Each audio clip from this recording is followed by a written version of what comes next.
He was one of the most feared, capricious, and scandalous kings in all of history. A man who ordered the execution of 2 of his wives, broke with the Pope himself, and founded his own church simply because he was not given a male heir.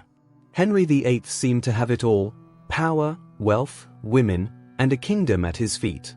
But his life ended in absolute decadence, obese, infected, plagued, and rotting alive. Today I will tell you 15 facts you didn't know about his life, and the horrifying end suffered by the king who made England tremble. Before continuing with the topic, we invite you to subscribe to the channel and activate the notification bell, so you don't miss any of our videos. Without further ado, let's begin. The Unexpected Heir. Henry VIII came into the world on June 28, 1491, at Greenwich Palace. He was the second son of King Henry VII, founder of the Tudor dynasty, a royal house that had just taken power after decades of civil war. As the second-born, Henry was destined for a religious or diplomatic life, not for the throne. The burden of the crown rested on his older brother, Arthur, a young man prepared from childhood to rule. But tragedy altered England's destiny. Arthur died at the age of 15, leaving Henry as the unexpected heir. Overnight, the sidelined prince became the center of a rising empire. His life, from then on, would be marked by the weight of a crown that wasn't made for him. A forbidden marriage. Shortly after Arthur's death, the court's eyes turned to Catherine of Aragon, a Spanish princess and now royal widow. Henry VII did not want to return her dowry, and marriage to Henry seemed like the perfect political solution. But there was an obstacle: divine law forbade marriage to a deceased brother's wife. To overcome this, the intervention of none other than Pope Julius II was needed, who issued a papal dispensation asserting that the previous marriage had never been consummated. Thus, in 1509, a few months after his father's death, Henry VIII ascended the throne and took Catherine as his queen consort. That marriage, built on an ecclesiastical exception, would later become the spark of a religious revolution. The Radiant King. Few kings have begun their reigns with such splendor. Henry VIII, barely 18 years old, was the living image of the Renaissance ideal: tall, strong, charismatic, educated in the humanities, and passionate about sports, banquets, and music. He played several instruments, composed songs, recited poetry, and competed skillfully in jousting tournaments. Unlike the dark, cold kings of the medieval past, Henry shone like a star at court. He was a popular monarch with an almost hypnotic energy. No one could imagine that this young man full of life would end up surrounded by blood, betrayal, and madness. He was devoutly Catholic at first. Before becoming the scourge of Catholicism in England, Henry was one of its most fervent defenders. In 1521, he published a Latin treatise titled Defense of the Seven Sacraments, a direct response to the ideas of Martin Luther that were beginning to shake Europe. Pope Leo X, delighted with the work, proclaimed him defender of the faith. The young king presented himself as a champion of the papacy, an orthodox monarch obedient to Rome. Paradoxically, it was this very devotion that fueled his spiritual and political crisis years later, when he felt betrayed by the same papal throne that had once exalted him. Desperate for a male heir. Henry VIII didn't just want an heir, he needed one. His dynasty was young and fragile, born out of conflict. Catherine of Aragon became pregnant multiple times, but all her children, except for a girl named Mary, died at birth or in infancy. The king interpreted this as a divine curse. Perhaps, he thought, his marriage to his brother's widow was indeed a sin, as the Bible warned. This obsession with a male heir was more than a matter of pride, it was the survival of his lineage. England needed stability, and Henry was willing to challenge everything and everyone to secure it. He fell in love with Anne Boleyn. The arrival of Anne Boleyn at court changed the course of English history. She was not the most beautiful or the most docile, but her intelligence and cunning captivated the king. Henry was enthralled by her defiant spirit and her refusal to be just a mistress, and demanded the crown. Her relationship with Henry, which began around 1525, was much more than a romance, it was a political war. The king asked Pope Clement VII to annul his marriage to Catherine, arguing it had been invalid from the start. The Pope, trapped by diplomatic pressures, refused. Henry, impatient and humiliated, made a radical decision. He would no longer ask for permission, he would take it by force. He broke with the Catholic Church.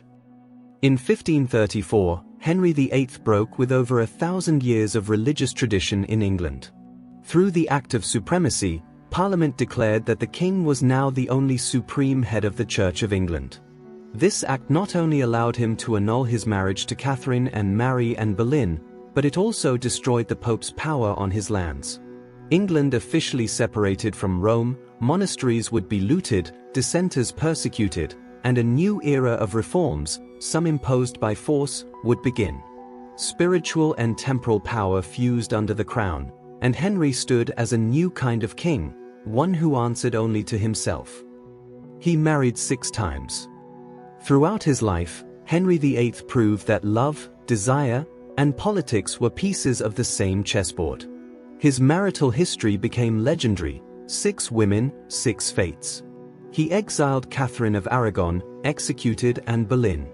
With Jane Seymour he finally had a male heir, but she died after childbirth. He then married Anne of Cleves, a political alliance that failed due to mutual lack of attraction. He soon repudiated her. Next came Catherine Howard, a young woman who sparked his passion but also his fury when accused of infidelity. Finally, he married Catherine Parr, who managed to survive the old king. His marriages were not fairy tales. They were battles, sacrifices, and pawns in a cruel game of power. He ordered the execution of 2 of his wives. The love of Henry VIII could turn deadly. When Anne Boleyn did not give him the promised male heir and her political influence began to crumble, the king did not hesitate to accuse her of adultery, incest, and treason. She was beheaded in 1536 in the Tower of London, in an act that shocked all of Europe.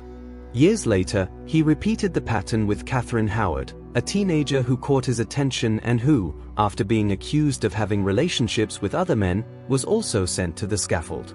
Both died by order of the same man who once loved them. Henry's crown was a throne stained with blood. He was brutal with his enemies. No one was safe from the fury of Henry VIII. His reign was marked by ruthless repression. Anyone who dared to oppose him, even on grounds of conscience, paid with their life. One of the most shocking cases was that of the humanist and Chancellor Thomas More, who refused to recognize the king as supreme head of the church. He was arrested, tried for treason, and beheaded in 1535. Nobles, bishops, monks, and even former allies were executed if they posed a threat to his authority. Henry tolerated no dissent, his word was law, and his law was the sword. Hyperchondria and fear of disease. Henry VIII was deeply hypochondriac.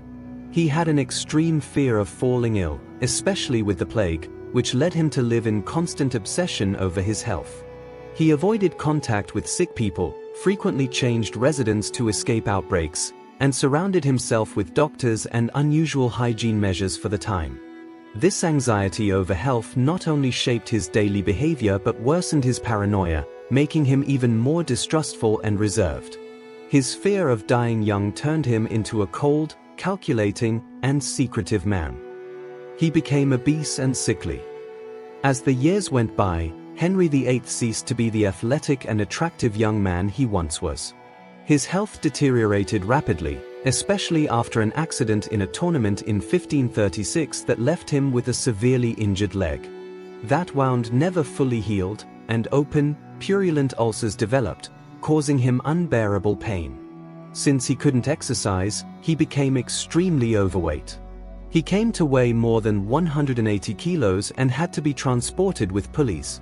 The obesity caused him heart problems, gout, and possibly diabetes. He was so large that special armor and beds had to be made for him. His physical condition turned him into a moody, sedentary, and increasingly irritable man. His body exploded. When he died on January 28, 1547, Henry VIII's body was already in a terrible state. The ulcers that tormented him in life had irreversibly infected his body, and the accumulation of fluids and gases caused his corpse to decompose rapidly. He was placed in a lead coffin to contain the odor and fluids, but during the transfer to his burial place in Windsor, the coffin swelled and burst due to internal pressure. The putrid liquid spilled onto the chapel floor, creating a repugnant scene. Some witnesses even claimed that dogs licked the remains, although this may be a legend. What is certain is that his body literally rotted and exploded, being a grotesque reflection of the physical and moral decay he had suffered. His daughter Elizabeth became one of the greatest monarchs. Despite the chaos and executions during the reign of Henry VIII, his daughter Elizabeth I, born of his marriage to Anne Boleyn, would become one of the most admired figures in English history. She ascended to the throne in 1558 and reigned for 45 years, in an era known as the Elizabethan Age. Under her leadership, England experienced cultural, naval, and political expansion. She resisted invasions such as the Spanish Armada, protected Protestantism, and supported figures like Shakespeare.